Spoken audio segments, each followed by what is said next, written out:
Joined us today. I want to thank our Police Commissioner Ray Kelly, our Criminal Justice Coordinator John Feinblatt. We have our Deputy Chancellor for Schools Kathleen Grimm. We have Elena Constant, the DOE CEO of School and Development Office. We have Daniel Gross, the founder of PAX, Real Solutions to Gun Violence. And I want to thank Dan very much for his tremendous partnership with us in what I know is today just a first step of our work together, and also for being an amazing power of example about how a family can turn a tragic situation into something that doesn't just benefits them, but benefits the whole country and the world. So thank you. Thank you. Very much. We have Michael Mulgrew, the president of our Teachers Union. We have one of my favorite people in New York City, Jackie Rowe Adams, the founder of Harlem Mothers Save, which is a group you don't want to be a member of. It's a group of women who have lost their children to gun violence, but yet another example of people coming together and trying to take tragedy and turn it into lessons for all of us. So thank you, Jackie, and I want to recognize Reverend Ronald Sullivan, who is the chair of Harlem Mothers Save, and thank him for being with us today. We have Ms. Gloria Cruz Millen, who's the head of the Million Moms March, the Bronx chapter, and I want to thank her for all of her work. She is everywhere and is relentless, and every time I see her, she has another thing for me to do. So thank you very much, Ms. Cruz. Randy Herman, the vice president of our Principals Union, Councilmember Robert Jackson, the chair of our co-chair of our Black, Latino, and Asian Caucus, and Debbie Rose, one of our new council members from Staten Island. And if I forgot anyone, I apologize. In 2008, I stood with community leaders, religious leaders, and young people in communities throughout our city, particularly in Harlem, to denounce a series of violent attacks that had plagued our neighborhoods and had taken the lives of innocent children. Obviously, these acts of violence were incredibly disheartening. But what was also disheartening is that many of them could have been prevented, and many lives could have been saved.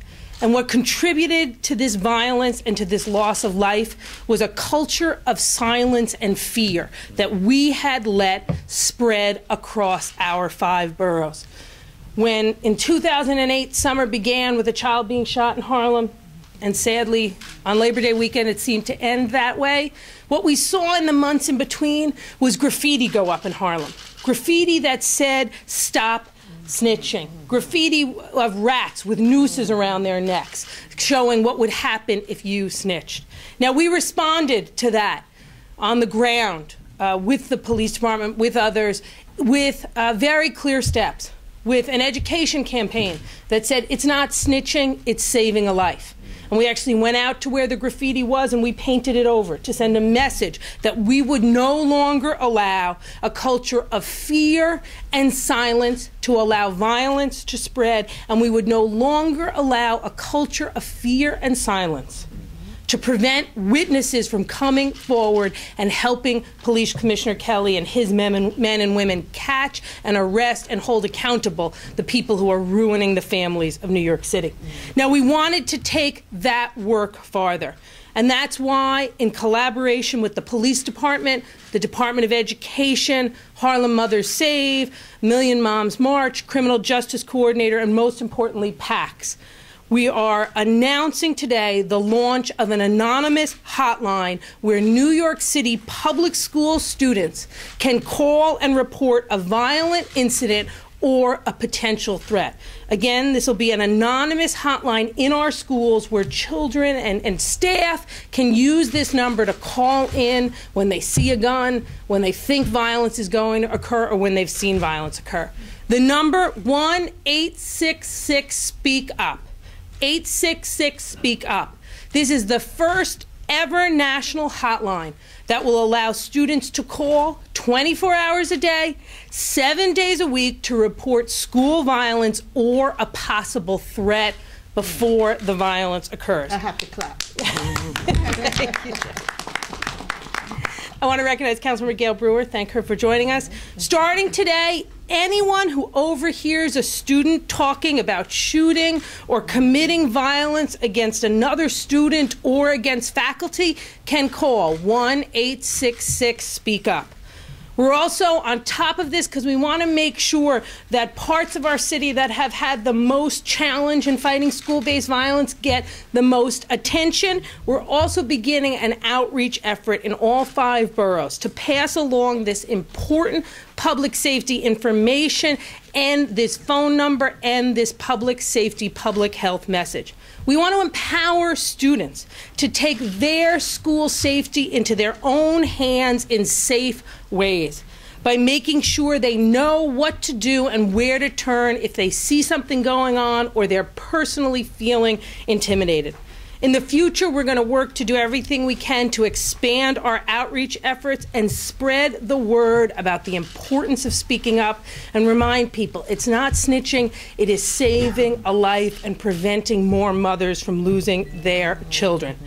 Now, we really want to thank the police department for their work with us on this. Obviously, the police department has their tips lines and a lot of other phone numbers out there that go a long way to keeping New Yorkers safe and to getting information to catch criminals and prevent crimes before they happen. But we all recognize that with children in schools, sometimes you needed a program tailored just to them. And I really want to thank Police Commissioner Kelly and call on him for working so hard with us to make sure we could have a program particularly tailored to children in our public schools. Commissioner Kelly? Well, thank you. I want to thank the Speaker, Chancellor Joel Klein, everyone else here, and of course, Dan Gross, the founder of PAX, for launching this very important initiative. I can assure you that the safety of school children and teachers is a very high priority in the police department.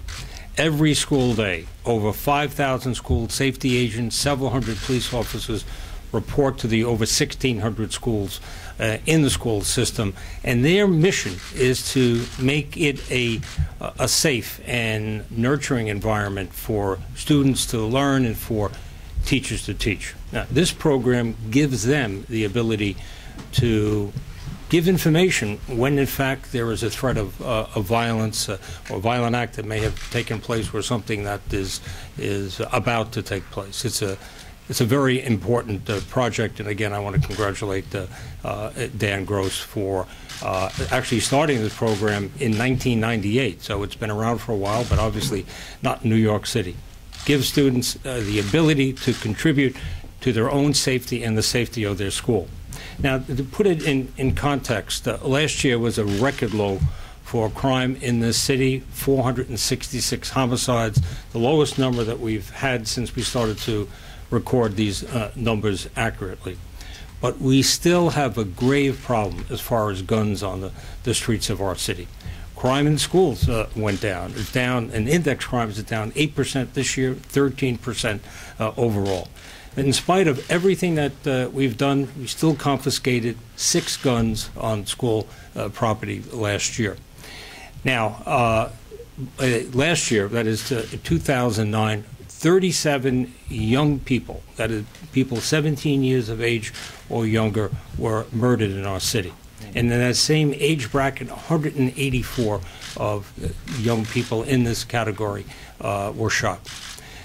Most of these shootings took place in poor neighborhoods, usually by someone who the victim knew or knows. So that means there's a certain amount of chatter or information that might be going on before the shooting takes place. So there, the potential lies in giving us advance information to stop this sort of violence. We've done a lot in the police department, but we'll take all the help that we can get. Just to give you some numbers about the figures as far as guns are concerned on the streets of New York. Last year, through arrest, we confiscated 3,900 guns. Through our buyback programs, our clergy programs, we were able to get 5,700 guns off the street. And we have a gun stopper program that's been in existence for several years. Last year, we had about 300 guns taken in that program. All told, there's been about 2,500 guns that have been taken through that program. That's a program where you call up anonymously and get $1,000 if an arrest is made with someone carrying a gun. So it kind of gives you a sense of just how big the problem is. I see this as the beginning of another strong and very powerful partnership with PAX. One gun murder, certainly one of